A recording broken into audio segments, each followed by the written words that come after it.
For me, for example, as an administrator, to mandate, I want you to go and fire old Joe over there because he's doing a lousy job.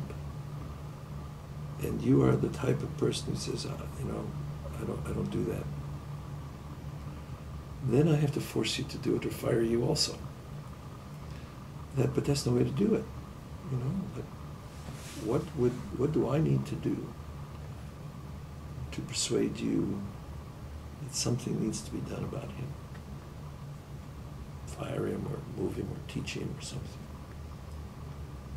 And that takes the integration between the organizational need, which means I need somebody better than that guy to do this job, and the need of the individual that I am talking with who doesn't particularly care to go fire anybody.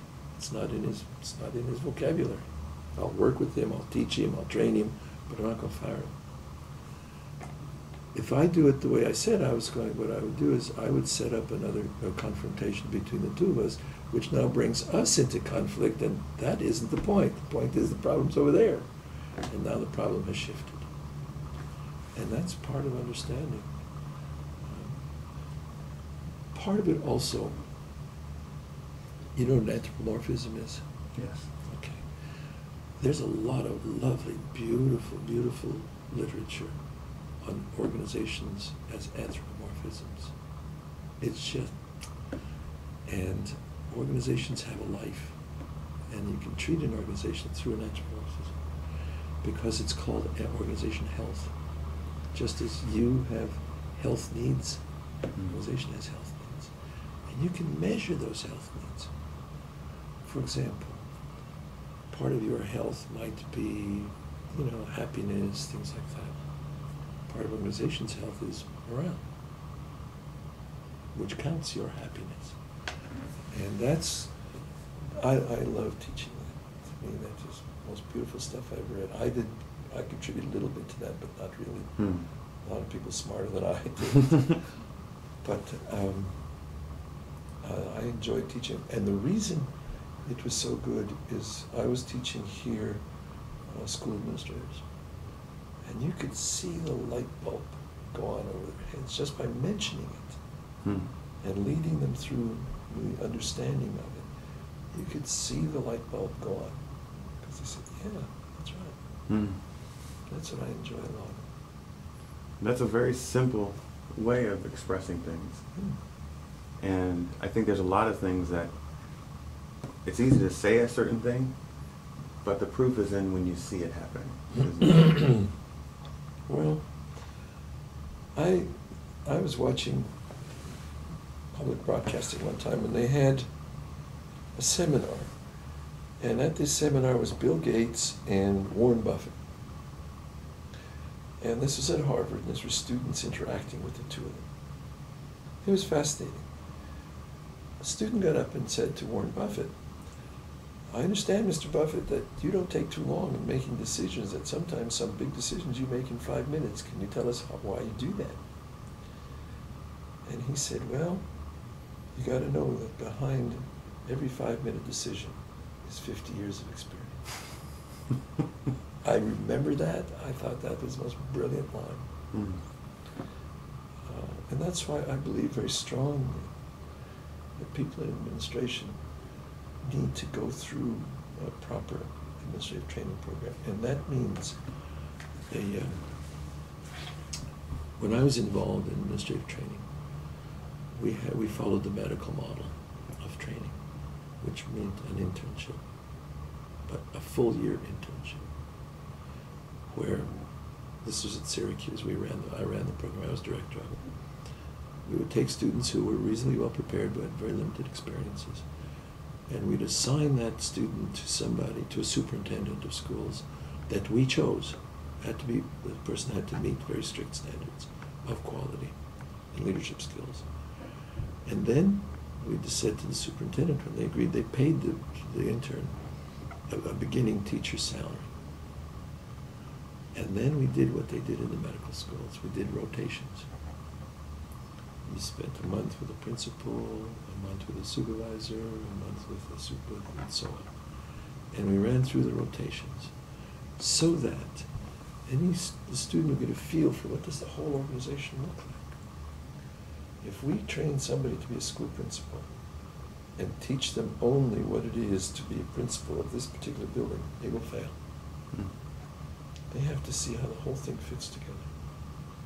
And that's part of the problem we have, because I have here too many administrators who don't see the whole picture of the organization. And so when I meet with them and explain a few things to them about what we need, I am coming at them from a very different perspective. I'm coming at them from the grand perspective of the institution. They're coming at me from the perspective of their own unique little part of the world. And my job then is to make sure that that little unique part of the world fits into the grand picture, and that person sees it. Because if he doesn't, he's not going to be effective. They have to buy into the solution, don't they? They have to become part of the solution, which means that they don't have to buy into my solution. They have to be part of the solution, which means you got a better idea, tell me about it, we'll work it out. Or you create it. I prefer that, by the way, let them figure it out. That you give it to the individual and say, here's the problem. Like, I'll give you an example, okay? And it really worked out beautifully. Commencement was a problem for us because we didn't have a location because of the arena. And we searched high and low, couldn't find. Finally, we landed on the rec center. A little big space, that's all it was. And it was very functional to the rec center. So, the people who normally run commencement were simply unable to figure it out. They just couldn't. And they were squabbling. And in that group was one individual who knew how to do this. I was convinced. That's Matt Shackleton. Do you know Matt? He works over at Tryoc. Yes. Yeah. So I went over to Matt. I said, Matt, let's talk about this for a minute. We talked about it. I said, Matt, you are in charge. You do it. I've seen what you do at Tryoc. You know where to go, how to, just do it. He's very good. I had a lot of confidence in him. And I used to see him over at Tryoc fairly regularly. And I would go over to him and I'd say, Matt, all I want is one word, yes or no. How are things going? Are they going well? And if he said yes, I said, fine. And I walked away. The reason is he knew more about how to set this thing up than I did. A lot more. And I trusted him. And I left it in his hands. And he did a magnificent job. I mean, magnificent. Not only that, but he did something more. He got people to work that were fighting at one time amongst themselves. He was able to do it. And on Saturday, when it was all over, I went over there. It was about 9:30 at night. And there was Matt and a few of his people. And it was, did you see what they did? It was stunning. Yeah, I was blown away. Oh. So we were talking and I said, well, you guys must be tired. And they said, no, it's just beginning. We have to tear this place down because the rec center's got to be in business Sunday morning. So we'll be here till about 5 in the morning. Sure enough, they were. I never requested that. I never said a word. I didn't even know. But I left it to him. He did the solution. He found the solution. And I said to him, just give me a list of the people you worked with a little bit. I've got the list. But at the end of his report to me, he wrote in a paragraph and he said, you can't know how grateful I am for how you handled it, how I handled it. You showed trust in me. You handed it over to me. You didn't interfere. You thought I could do it. And I appreciate that. And that's the best an administrator can do. I was very proud of that because first of all, if I had micromanaged it, it wouldn't even looked anywhere near that. I know that. But I was very pleased because he proved to me that my initial reaction was correct. And he did it. That's what an administrator does. Brings out the best in people. An administrator doesn't tell people what to do. That's baloney. That day's gone. I'm not an expert on any of this stuff. Brings out the best in people. And it all starts with selection. First you choose the right person, then you bring out the best in them. That's how I saw my function, but remember, that's almost 50 years of experience. I've been at this almost 50 years. Well, it sounds like you did more by doing less. Yeah, well, yeah, that's right, exactly. It sounds like something everybody would want to do. Well, but they can't. We have too many administrators here who micromanage. And that's a symbol of distrust. See, I don't trust you, therefore I'm going to tell you how and what and when. Right. You can't stimulate people to do a job under those conditions. You just can't. Now, there are times when you make a mistake and you choose the wrong person, who doesn't know what to do. Then you move in and you make a difference. As I did with commencement, the wrong people were handling it for the particular problem that we had, which was very unique. It was never here before. The particular problem demanded a very different kind of an administrator, demanded a guy like Matt. Okay. But, it doesn't hurt the ego to admit, I don't know how. I don't. And to be able to laugh at yourself and say, darn right, I don't know. I haven't the fucking notion what this is. I don't. I don't. It was during commencement that you told me, and this word, I don't know, is a very big word. And you know the difference, you know the reality of it when someone can use it properly. And I talked to a lot of students who are graduating, and I asked them, what are you doing? I don't know. And they say, I don't know, but they say it in a way that lets you know they're very frustrated. That's the beginning of learning. If you start with that, think about the opposite. Oh, I do know. And then you don't. That's the beginning of learning, is to admit that. And see, I've been through the wars. There's very little that I have not seen, because I've been in higher education about 50 years now. I came right out of the university into higher education. And I graduated probably before I should have. I was too young when I went out. I was 26, and I had a PhD to go teach administrators how to be administrator. But I've been very lucky, because I worked with some of the best administrators you want to see, and some of the worst. I can give you examples of the stuff. I'll give you one. It was in the 60s. I was at Syracuse. And there was a time of student unrest and so on. It was pretty tough, very tough at Syracuse. And there was a decision that had to be made by the local school district that wasn't terribly popular. And I knew the superintendent very well.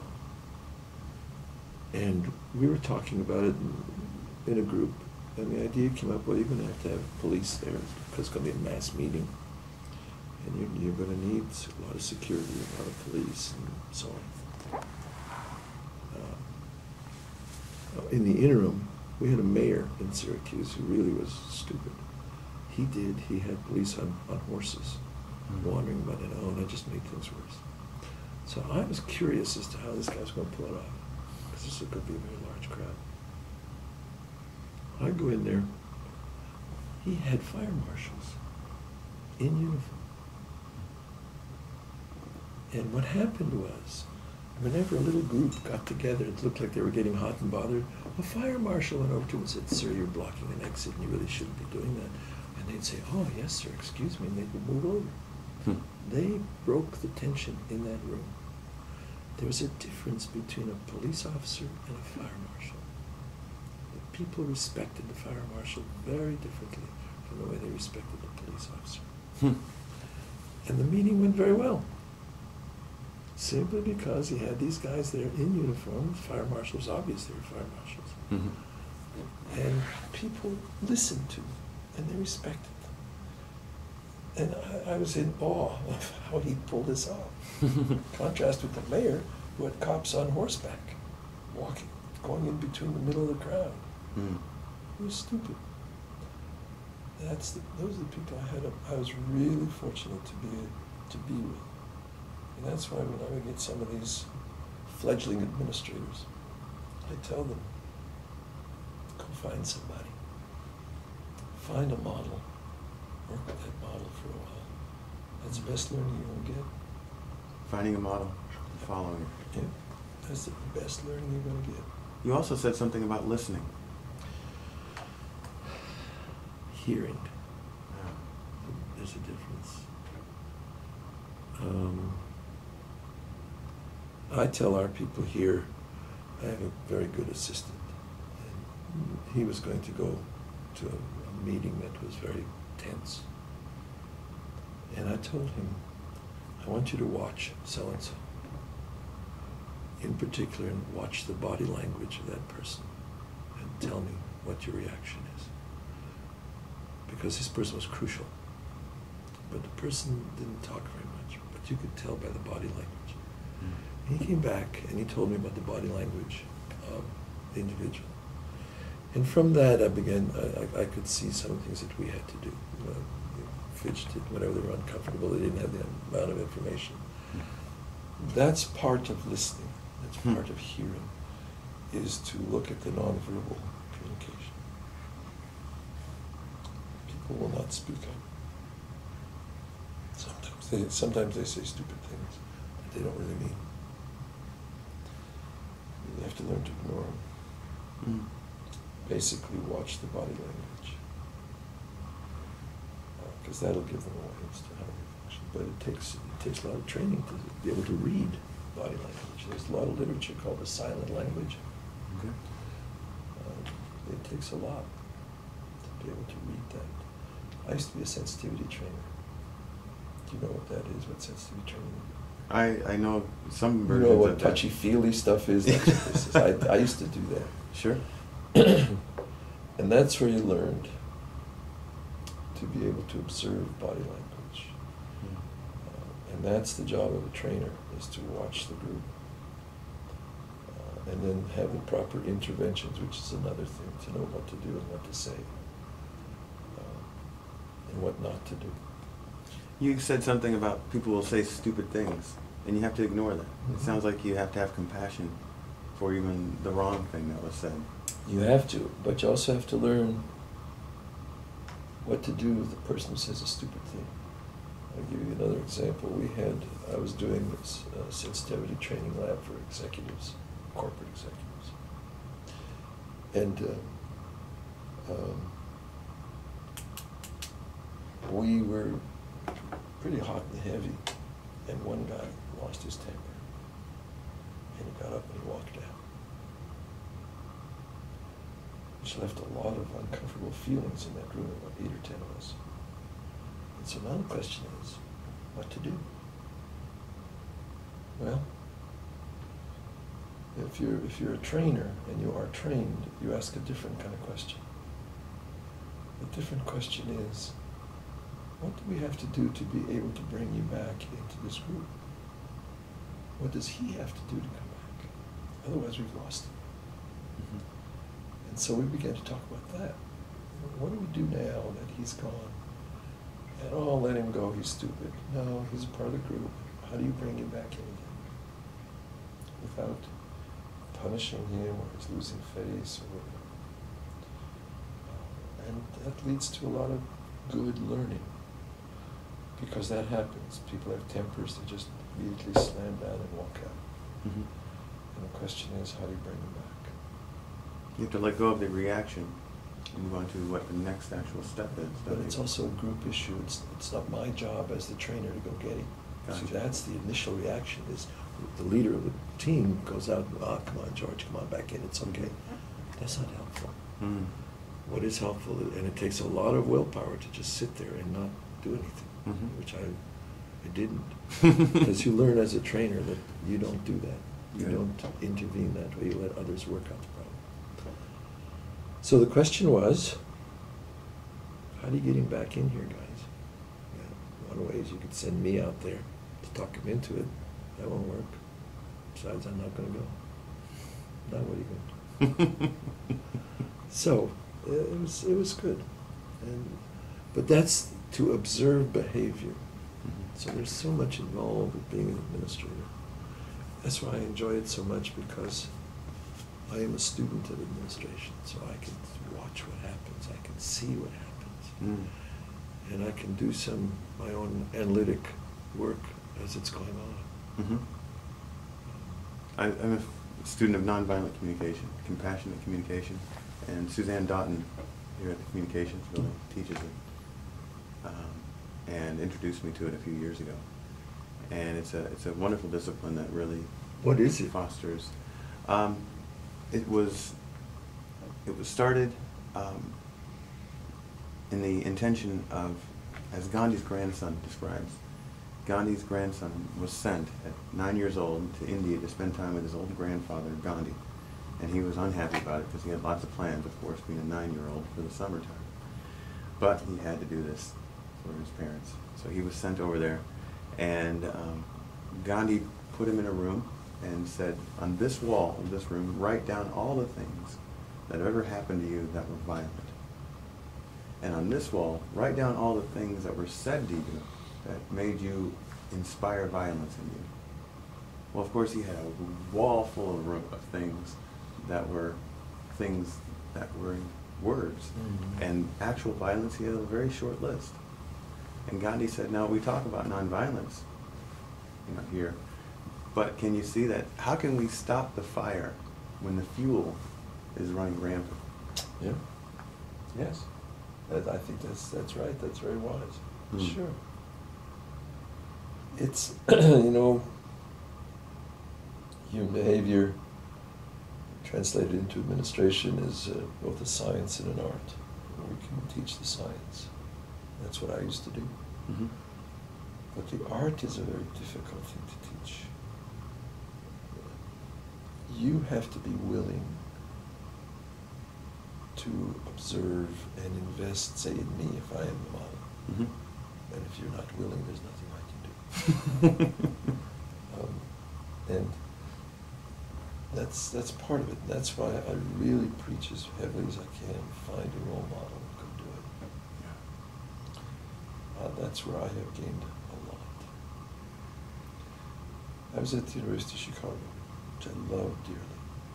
I love that place. My schooling, everything. And the greatest learning for me occurred in the common room. Mm. We had a common room in there. It was open from 10 to 10:30 in the morning. The department chairs, the secretary used to open it up, make coffee and sell cookies at a nickel a cookie. And everybody would gravitate in, their faculty, students, and whatever. We would sit there and talk. And that's where I did most of my learning. I never left there until noon. I'd go in about 10:30, I'd be there till noon, 1 o'clock. And that's where I learned. I got into a discussion with some people, and they said, if you had limited funds and you wanted to build a university, what's the first thing you would build? People said the library and so on. I said, nah, I'd build a common room. That's what I would build. I would do two things. I'd build a common room, and I would take away every office coffee pot.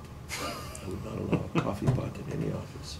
Awesome. I would force everybody to come to the common room. And to me, that's where my learning took place. The faculty was sitting there. They just enthrall you with their knowledge, their experience. It was just incredible. Just incredible. People are amazing at building up boundaries and walls between us, aren't we? Yeah. Titles do that. Mm. Space. See, again, you learn from nonverbals.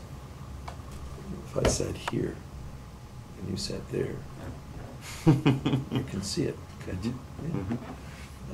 That's why I never use that office. I seldom. I'm not comfortable there. But we have spatial problems, problems that create distance. And a lot of things like titles create distance. When I was doing sensitivity training, the big question is, what shall we call you? This is with my students. We used to, every summer I'd have a sensitivity lab with my graduate students. And the first item of business, what shall we call you? Doctor this, professor this. Mm-hmm. And of course a good sensitivity trainer says, what do you want to call me? You answer a question with a question. Mm. And we finally just figured out that I cannot mandate you to call me Sam or doctor or whatever. It's whatever it is that you're comfortable with. There were people in that room who were very comfortable with me calling out my first name, whatever.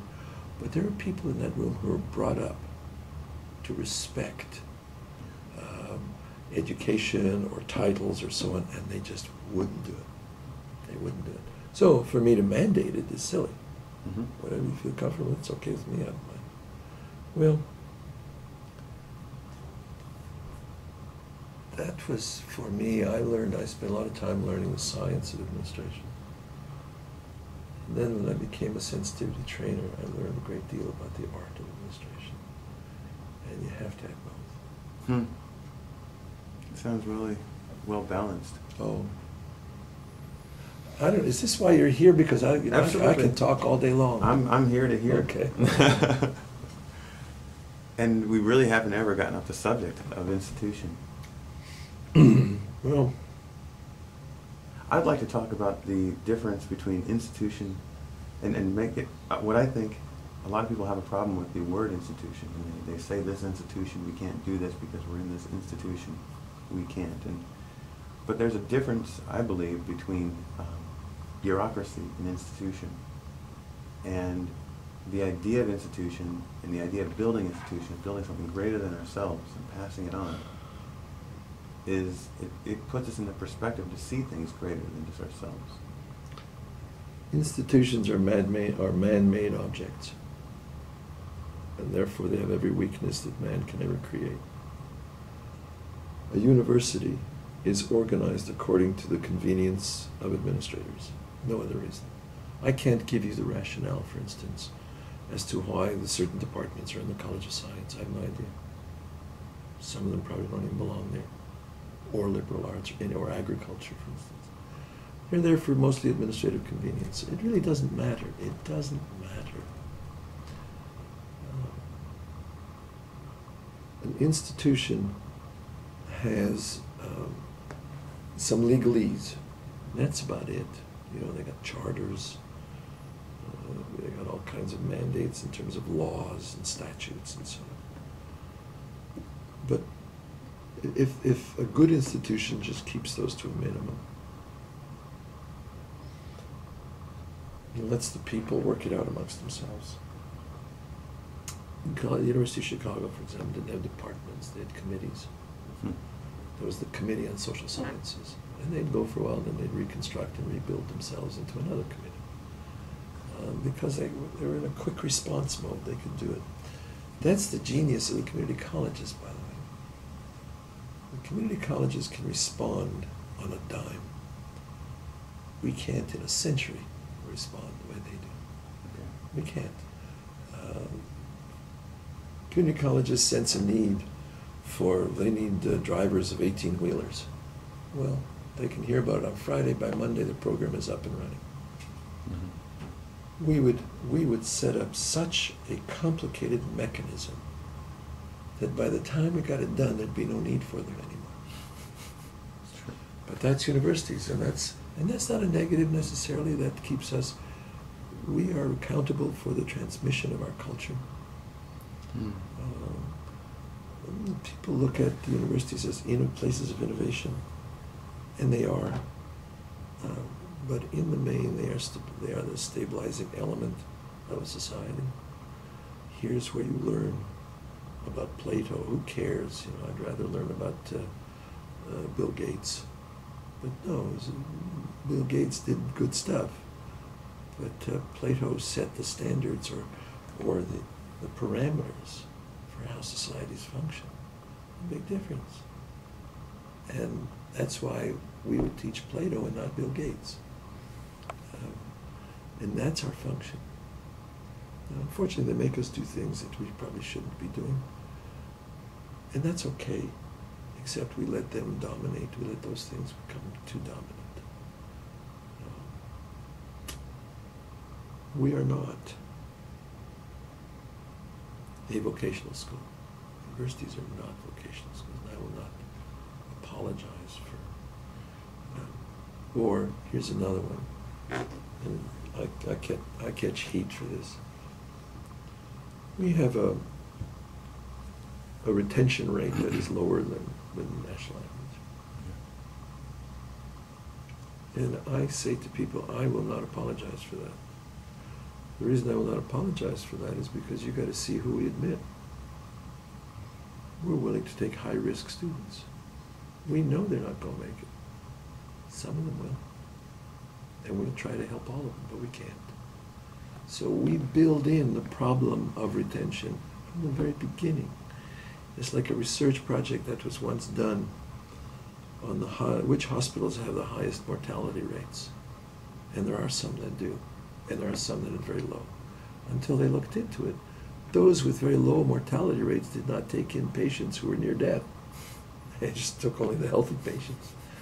Those with the highest mortality rates, they took patients who were near death. Well, that's what you got to know before you make any judgments. We take in a lot of marginal, our CAS program, for example, you know that program. Is a Center for Academic Success, which is really a euphemism. Okay. We take a lot of marginal students in there. And we lose a bunch of them. We do. But we also retain a bunch. And so instead of telling me about the ones we lose, I want to tell you about the ones we retain. Mm-hmm. And the percentage is higher for the numbers that we lose. But we're willing. We're a university that's willing to try because of the mission of this place, the lower income families and so on. And we go to Chicago and we recruit in some very tough high schools. That's our mission. Change our mission, okay. But that's who we are. Nothing wrong with that. And so I'm not going to apologize. We're like 4 or 5 or 6 percentage points different from those with higher retention on the average. So what? Do you know about our med prep program? No. It's Actually, kids. I do know someone who's into it. I believe Okay. they're into These it. are kids who can't, they wouldn't be admitted, Okay. but they have an interest in medicine. And they're not stupid, but they just don't have the background. Mm-hmm. And the med prep program is exactly what it is, medical prep, to prepare these kids for the medical school. And many of them are admitted. I was at a year ago, I was at a reunion of the med prep people. And I was in awe. They lined up the graduates who were there. All docs. All of them. Now, if we didn't take them, I'm sure they'd be working. I'm sure that, because basically they're good people. Mm-hmm. They wouldn't be docs. Now, when you think of that, and the number that didn't stay, was far greater. And so we get nailed on that. But how about the ones that stay? I talk about that all the time. I'm very proud of it. So yeah, we have a retention problem. So what? Mm. So what? One of the problems that is evident in institutions is when people say some simple words, I deserve. What do you do in an instance where someone is exerting their expression of I deserve X, Y, Z? You know, we have won awards here for our work with veterans. And I speak to groups when we get the awards. And I use the language, I said, you have earned being here. You have earned our attention. That's why you're here. Nobody deserves anything. My wife used to, when I first started out as an administrator, I used to come home and complain like mad. I'd say, they don't appreciate me. I worked so hard, and look what I've done, and still they don't like me, and so on. And she said to me, nobody owes you anything. She did. And she kept reminding me of that, which kept my ego down quite a bit. But she kept reminding me, nobody owes you anything. That's why nobody deserves anything. People need to earn it. And if I grew up, my parents came over as refugees from Poland. My father and mother both were illiterate. They couldn't speak the language here, and they didn't bother to go learn it. They could speak some of it. And my father was a peddler. He used to go on a horse and wagon out into the rural areas in Canada and buy junk, bring it back in and sell it to a junk dealer. That was how we managed to survive.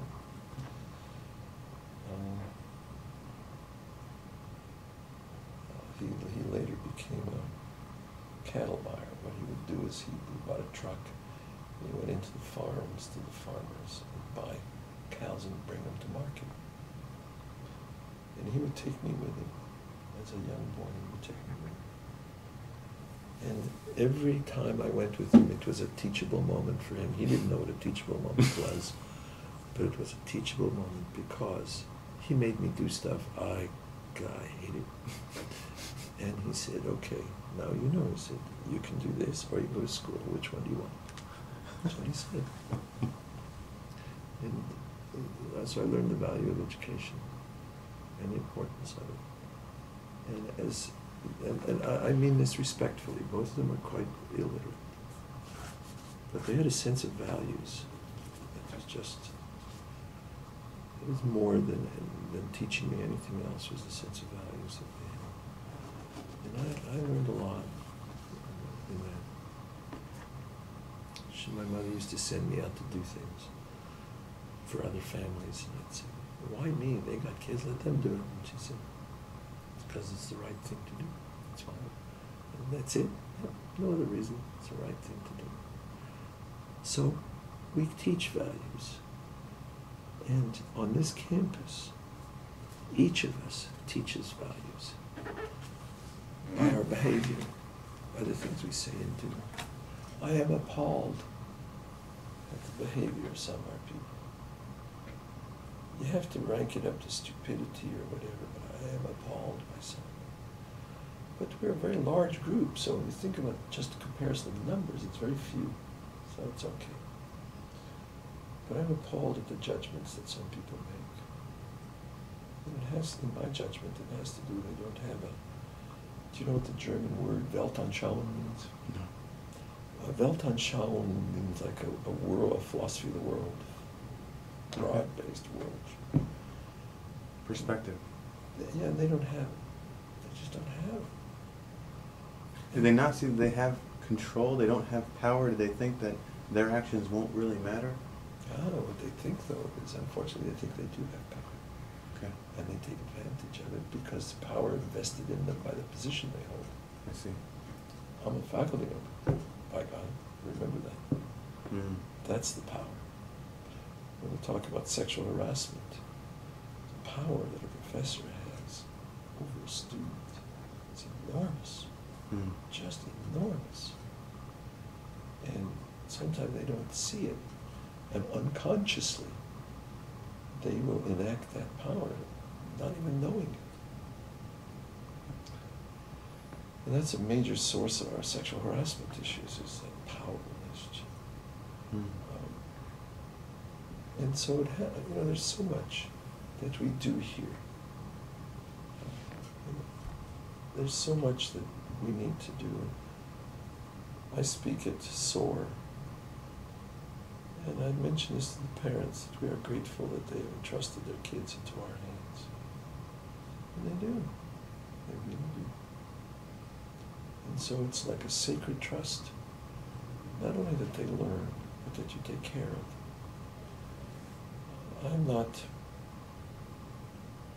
I guess we are, there used to be, long ago in higher education, there used to be the concept of in loco parentis, which means, what the word express means, you're the local parent for this kid. And are we in loco parentis? Well, the law ruled that we are not, but nevertheless we are. We are. I get on the final level of appeal on some judicial stuff, students getting kicked out or something. And it just bothers me. The kid is 22, 23 years old, we're going to kick him out, disrupt his learning patterns. I can't do that. So I've intervened. I get a recommendation to suspend him for a year. That's a life suspension. You suspend a student for a year in college, he's not going to come back. So I take time with them and so on. And my biggest disappointment is when I try to do that and they never respond. I will lose them and just disappear. They won't come back. We tried very hard, but I don't want to do that to them. So ultimately, I have no choice but to sign what I have in front of me because the student hasn't come back and talked to me. I believe in that. That's who we are. That's who I am. You seem to make yourself available to keep dialogue happening. I have to. Have to. You can't be a good administrator if you don't do that, because you become very much aware of what's going on. Like, I go eat over at True Blood. 2-3 times a week I used to go to dinner there with students. And they'll tell you things, but most of all, I see them in their behavior. They're good young people. They really are. I really enjoy them a lot. And I enjoy sitting with them and talking with them. They used to, after a while, they knew who I was when I came in there, so they'd invite me over. I just enjoyed it. I'm going to miss that a lot. I used to really like that. Well, so what are you going to do with this? Well, I'm working with Alt News, and Alt News is a successful institution, and it's a student-run institution. And just recently, the administration gave us, they were going to force us into some basement room that completely didn't fit No, our we're not. needs. No, it was. We're not going to do We're it. not I gonna saw do that this. and I said, no way. No. I was appalled. I said, can you imagine? We're going to trade storage space? Because that's what they're going to use for that space. I moved them. No, we're not going to do that. So I hope we're not. I'd send somebody Absolutely over to fix not. it. No, Okay. that was came down from the dean's office. Yes. In fact, it was stated publicly that Alt News has space and will always have space. In fact, out of this came some better commitments and stronger Good. reinforcements. I think in any controversy that if people spend time listening, you find that you have a stronger bond afterwards than you did before. I was appalled when I read it, the DE. And I sent my assistant, Jake, to talk to people about this. I said, don't let it happen. If they're going to convert usable space into storage space, that's a luxury we can't afford. And then move these people into space that's inadequate. For what? So I'm glad that I guess I lost it after that, but it didn't. There were a lot of points, but what you just asserted is exactly the greatest point.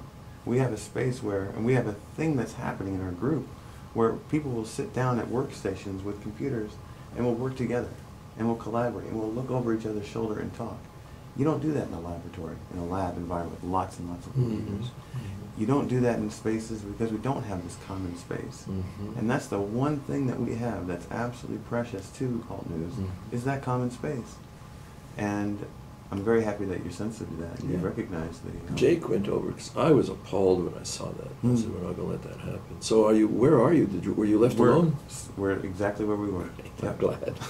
Okay. That was the point of Jake going over and saying, leave him alone. Yeah, that's excellent.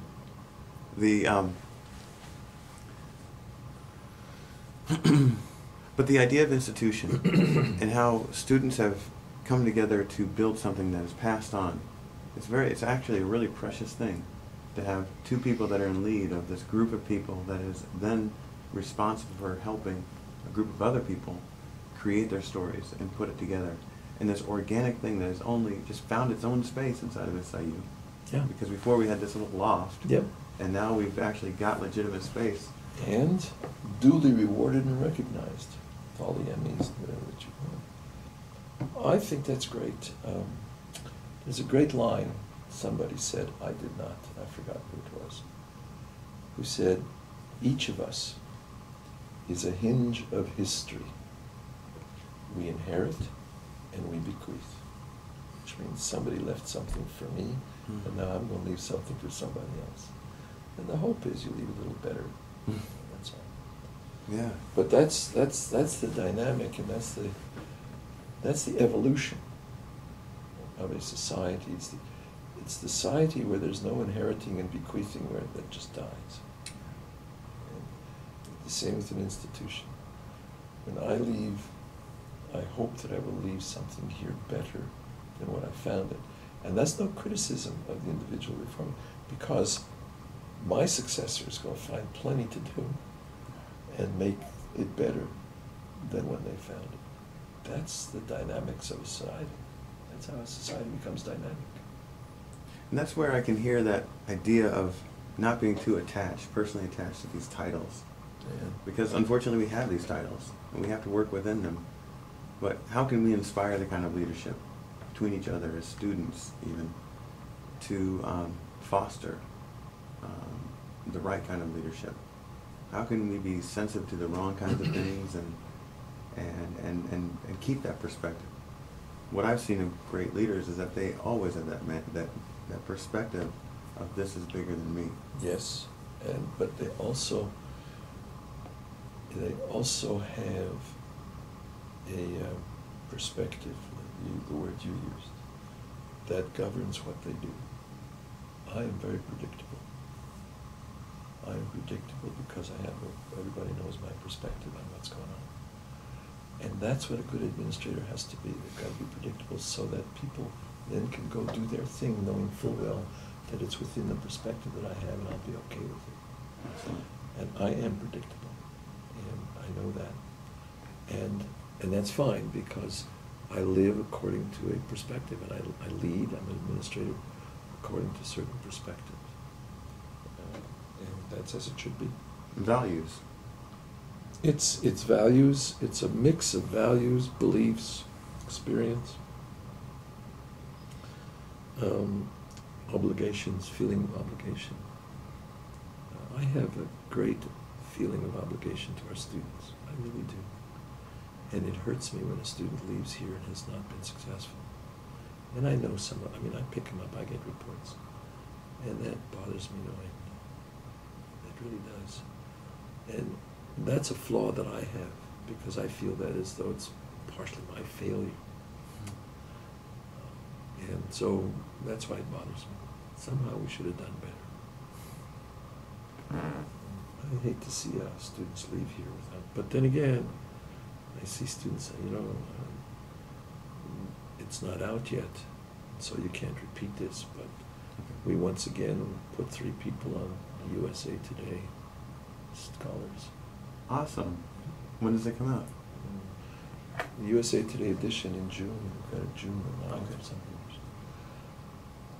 We put 3 people on last year. And that's out of, 60 national? Incredible. Or you go to the Student Center and you see the pictures of the honor students. What those students have achieved is, or our research rookies, that program. I am very impressed with that. That has got to be one of our best innovative programs.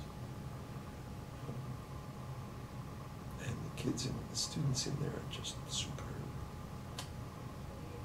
I will miss them all a lot. Well, I've heard you say that you don't know. You didn't know you didn't know that you were going to be given this position. And going into the end of this week, I guess, is the end of your tenure now as Chancellor. That's right. And you said with sureness, you were able to say, I don't know what I'm going to do next. I don't. And that you run on pure adrenaline. And you hope you have something, but you didn't know what you were going to be given when you were given this. That's right. I'd love to hear more about that from you. I think that's healthy. But I've always had a desire for it. When I graduated, this was my goal, was to be a university president or chancellor. And somehow it got away from me, and so I pretty well gave up. And then this came along. And professionally, for me, when people would talk with me, I said, I've had a good run, it's been fine, but I don't have a sense of fulfillment, because my major goal was never achieved. Now I have that sense of fulfillment. I do. I feel fine. That's beautiful. Because I have come to the point that I have always aspired to come in my profession. And I just happened to be in the right place at the right time. A lot of things happened to make this happen. But when I was named, I said to myself, I'm really ready to do this. I've been ready for years. Where have you guys been? They finally got on board, didn't they? That's right. You know, I did say this to her. I said, you know, when I was named, I just looked up into the heavens and I said, where were you 30 years ago? But I am very pleased at the way this has come about. And I do feel a sense of fulfillment. The issue now for me is in a new field. And I'm starting from scratch there. And I have no idea what that is. None whatsoever. There are people out there among my friends, not a lot, but among my friends, who tell me the next thing for me to do is to run for mayor of Carbondale. Wow. I don't think so. But we shall see. I am hopeful, you know, the cliche, when one door closes, another one opens, so we'll see. Mm-hmm. And you just got to be ready and receptive when it comes along. What do you want to pass on? You're absolutely passionate about hearing and administrators and leaders being sensitive to the people that they're leading. How can we embody the best sense of what you have to share? I think that people need to grow up caring passionately about certain things. And if you care passionately, you can make it happen. I really believe that. I don't know. We each have a destiny of some sort. But I believe that people have to care passionately. I care passionately about this university. I really do. And there have been a myriad of problems here, huge. From ice storms to the breakdown in air conditioning in August to May the 8th, the tunnel. I was never fazed by any of it. Never. It never shook me. I was never fazed by it. Because I really believed that we have the passion among all of us to fix it and to make it continue working. I really believe that. So, in this place, there are a lot of people with that passion. There's one other thing that I have, and that is I do have a sense of humor. People sometimes wonder, I'll start laughing in the middle of an enormous crisis. And they will look at me and say, you crazy? I said, don't you see the humor in this? And there is. You can usually find humor in some of it. And that breaks the tension. And there's always something that gives you a kind of a light humor. On May the 8th, when I went into Shryock and canceled commencement that day, I said, we're going to run through this in a hurry, we're going to hand out diplomas, and we're going to leave. It was dark, and it was hot. And I was walking out the door, and a parent came over to me, and he said, best commencement I've ever been at. Well, I tell that. Everybody's saying, oh my God, May the 8th, we had such problems. I said, yeah, but listen to this, I've got a story to tell you. Why not? I believe in that. My mother had a tremendous sense of humor. I picked that up from her. So, to be an effective administrator, you better have a sense of humor. You really have to. If you don't, it'll kill you. Mm-hmm. There were really overwhelming difficulties here. Overwhelming. But I was fortunate. Believe me when I tell you, I really don't have that many talents. I do not. I swear to you. No, hear me. But I do have one. And the one that I have is I can find people who can do the job better than I, and I turn them loose. And I have them here. I have people here to whom I owe a great deal. Because one of them, maybe you know, Kevin Bain, I appointed Kevin to the job he has. And the first crisis, it was early in the summer, I just started, was this breakdown in the air conditioning. It was horrendous. people were yelling and screaming. We have a child care center, and it was hot in there. We were sending kids home early, and the parents kept sending me a bill saying, okay, I want a refund and all that stuff. So I found Kevin. I said, hey, Kevin, I have no idea which end is up on an air conditioner. You got to do this. He was incredible, what he did. Same thing with May the 8th. There's some great stories on the May the 8th thing. I remember them like today. We have a crisis team, some 25 people. They come together very quickly. They represent everything. And this was, when was commencement? This was on Friday.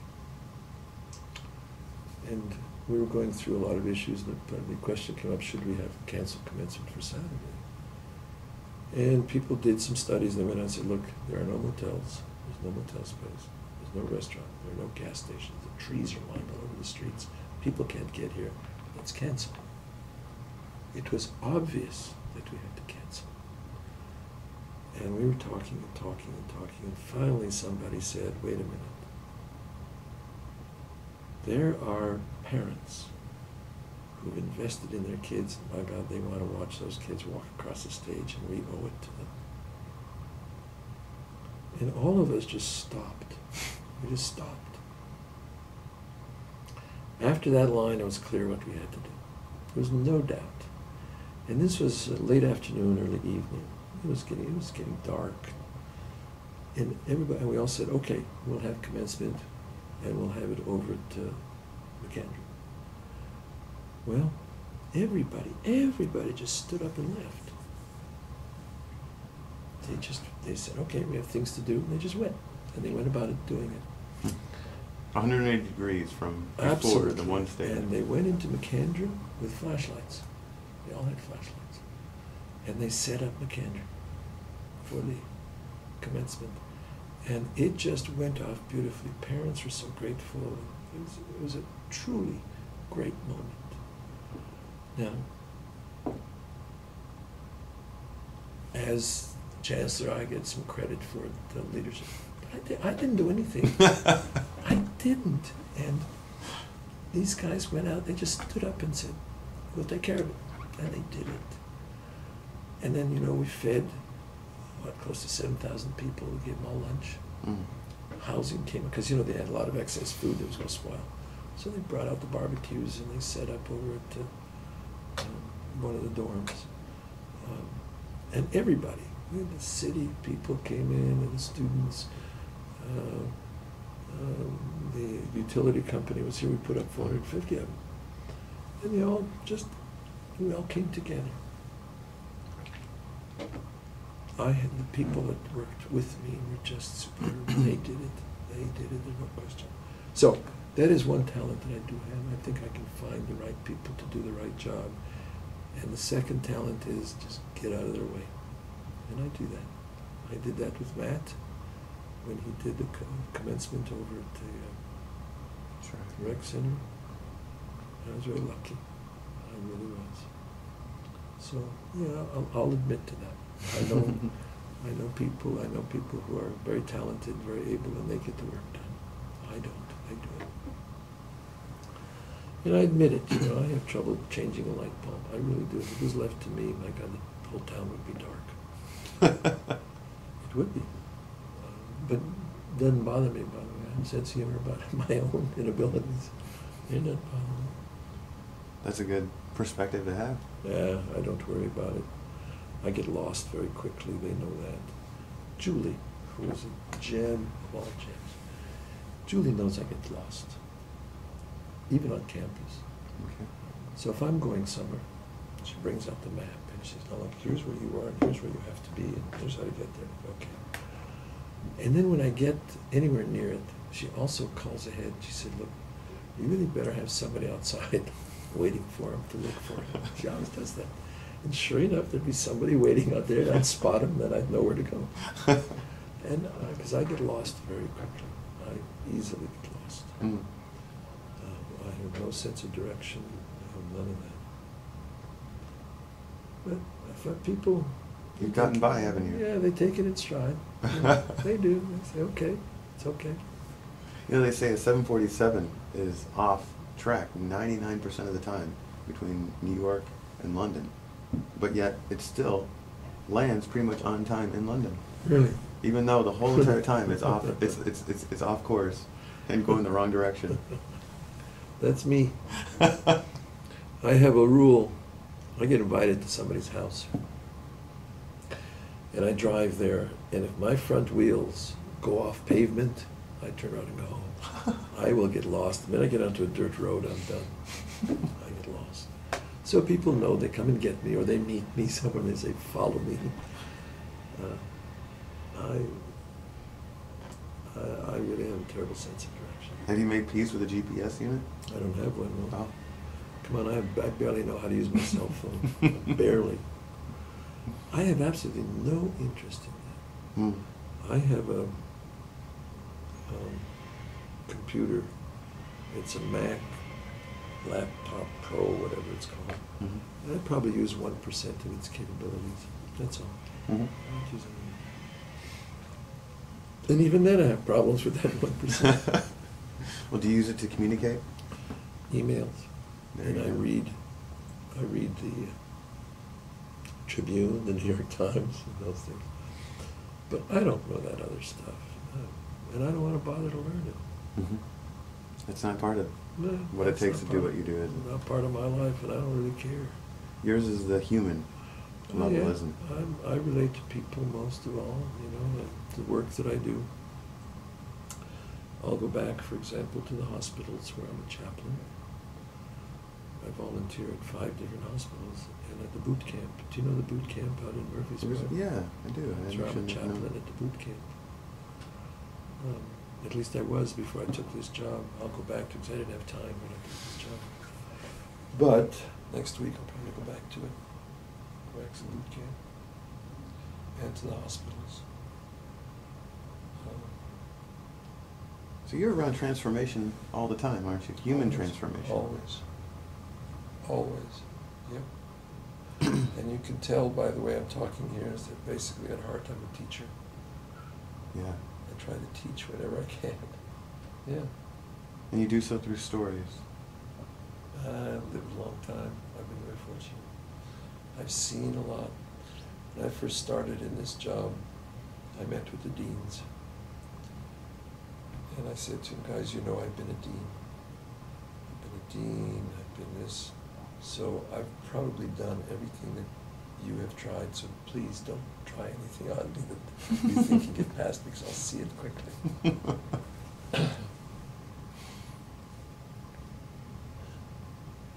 Yeah, I've enjoyed doing that.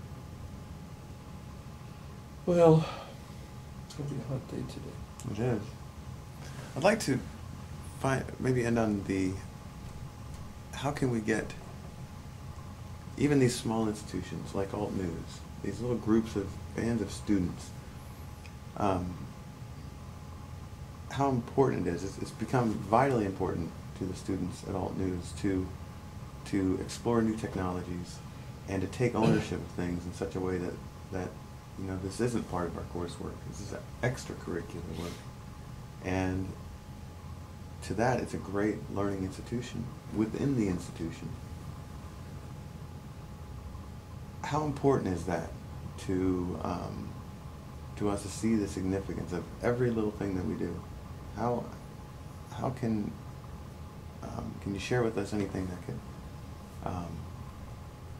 let us see the significance of the small Well, things? first of all, let's understand coursework is a minor part of learning. It's not the end all.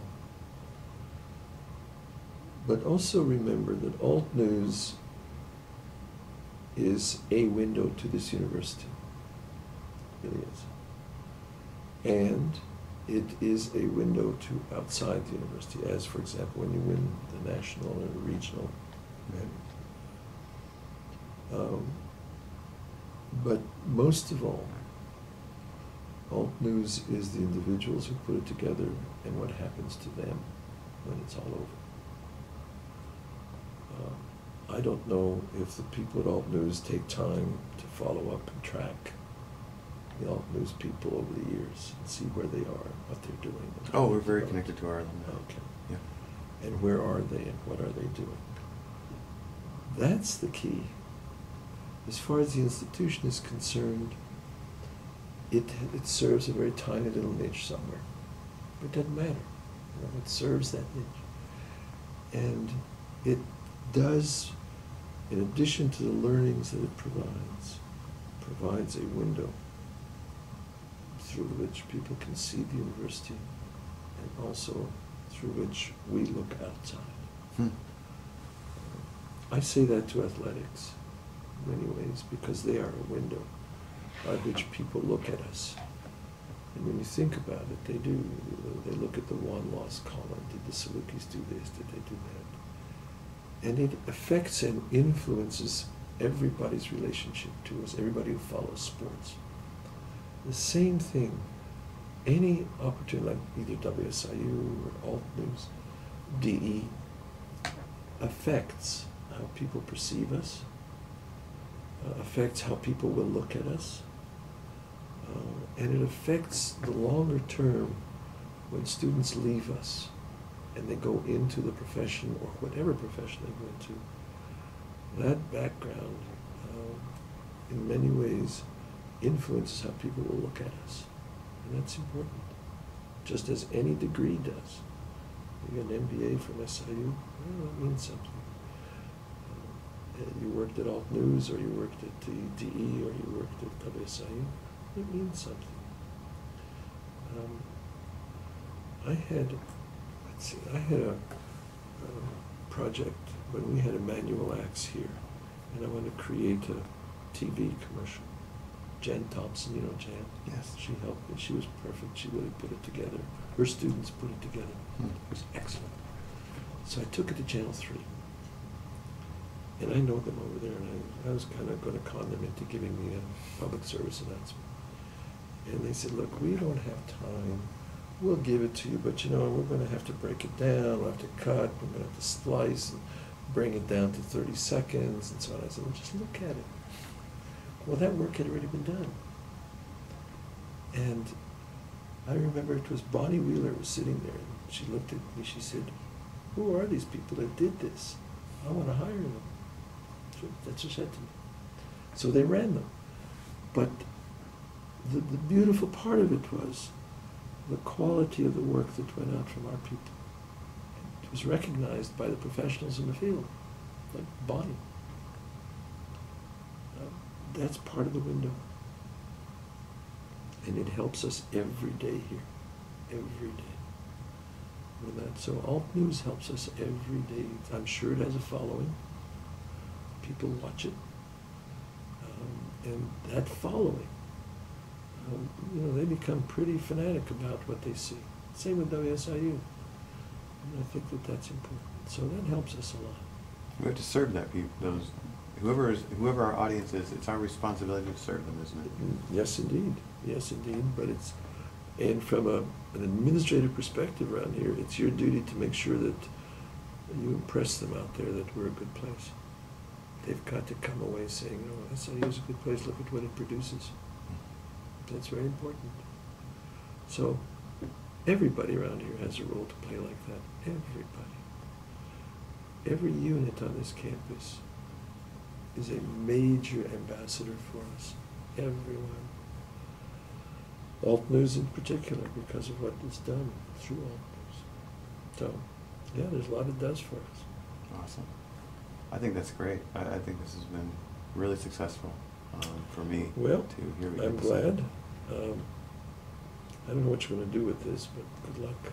I'm going to edit something together. I think it's just helpful for us to hear it, and I'd like to go on to a greater project, and this could be the starting interview for something greater, and asking people about this word institution and talking about it starts at the top, and everybody looks that way, and I want to carry this on and see where we can go with this. Sure. I think Sounds that's good. an important project, and That's our research. I think research, especially what we're doing, if we want to build ourselves as a research institution, we really have to understand the significance of every little win is a big deal. Find the people involved with the Research Rookies program. Okay. That is a spectacular program. Okay. Absolutely spectacular. We have freshmen doing research and winning awards and publishing articles based on their research. I mean, that is unheard of. And that involves 4 or 5 different programs. You know, it involves honors, it involves reach, it involves, what's this astronaut? Program is named for one of the astronauts who was killed. Oh, okay, I don't know. What's his name? Anyways, it's an incredible program. Mm-hmm. And every chance I get, I'm going to go sit with those kids, and they're just fantastic. Research Rookies.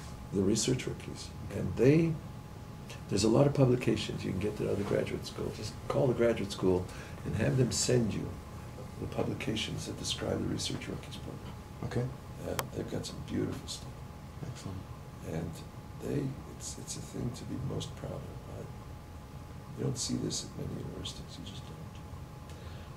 We have a person here who works with them who has had opportunities to leave, won't go because of that, because they can't find a duplicate of this program anywhere. It's incredible. I'm very proud of that. Well, thank you for your time. It's my great pleasure. Well, you know, it's not often I get a chance to wax. I appreciate that. And you were trained to do it too. That's right. That's my How life. is that possible?